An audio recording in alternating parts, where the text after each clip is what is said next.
রানা আহমেদ কিচেনে আপনাদের স্বাগত জানাই। আজ আমি বানাবো পোলট্রি মুরগির মাংস দিয়ে পকোড়া। তার জন্য আমি এখানে পোলট্রি মুরগির মাংস নিয়ে নিয়েছি আর ছোট ছোট পিস করে রেখেছি আর ধুয়ে রেখেছি। এবার ওটা আমি কুকারের মধ্যে দিয়ে সেদ্ধ করে নেব। কুকারের মধ্যে আমি মাংসটা দিয়ে দিয়েছি, এবার জল দিয়ে দেব। যেহেতু পোলট্রি মুরগির মাংসটা খুব শক্ত হয়, সেই কারণে আমি এখানে সেদ্ধ করে নিচ্ছি। পরিমাণ মতো নুন দিয়ে দেব, দিয়ে একটু নুনটাকে নেড়ে নিলাম। এবারে পাশে একটি গ্যাস জ্বালিয়ে দিলাম। এবার কুকারটা বসিয়ে দেব, দিয়ে ঢাকাটা লাগিয়ে 6টা সিটি দিয়ে দেব। কুকারটা আমি খুলে নিয়েছি আর 6টা আমি সিটি দিয়ে দিয়েছি। এবার মাংসগুলো আমি জল ঝরিয়ে নেব। জল ঝরানো হয়ে গেছে।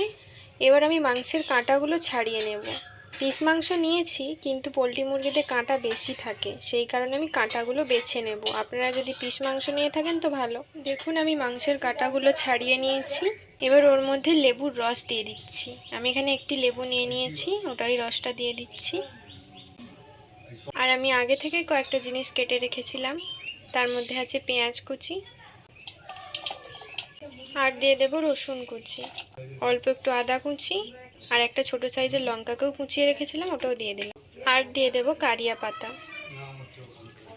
আর দিয়ে দেব 2 চামচ মতো ময়দা, আর 1 চামচ কর্নফ্লাওয়ার, আর দিয়ে দেব 1 চামচ চালের গুঁড়ি, আর 1 চামচ বেসন দিয়ে দিলাম, হাফ চামচ হলুদ গুঁড়ো, আর হাফ চামচ জিরে গুঁড়ো, আর হাফ চামচ লঙ্কার গুঁড়ো, আর দিয়ে দেব স্বাদ মতো নুন। এবার ওর মধ্যে দিয়ে দেব আমি যে মাংসটা সেদ্ধ করে রেখেছিলাম তার জলটা দিয়ে ভালো করে ম্যারিনেট করে নেব।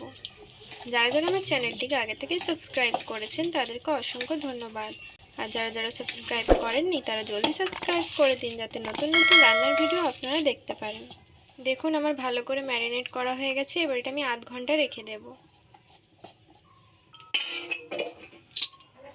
দেখুন আমার কড়াতে আগে থেকেই তেল দেওয়া আছে, কারণ একটু আগেই আমি পেঁয়াজই ভেজেছিলাম, সেই জন্য আমি তেলটা দিয়েই রেখেছি। এবার ওই তেলেই আমি ভেজে নেব। এবার ওই পকোড়ার মধ্যে আমি 1 চামচ মতো সাদা তিল দিয়ে দিচ্ছি, দিয়ে একটু মাখিয়ে নেব।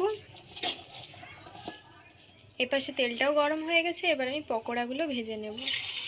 আমার এই পকোড়া রেসিপিটা যদি আপনাদের ভালো লেগে থাকে তাহলে সাবস্ক্রাইব করুন আমাদের চ্যানেলটি, যাতে পরের ভিডিওর জন্য নোটিফিকেশন আপনারা পান।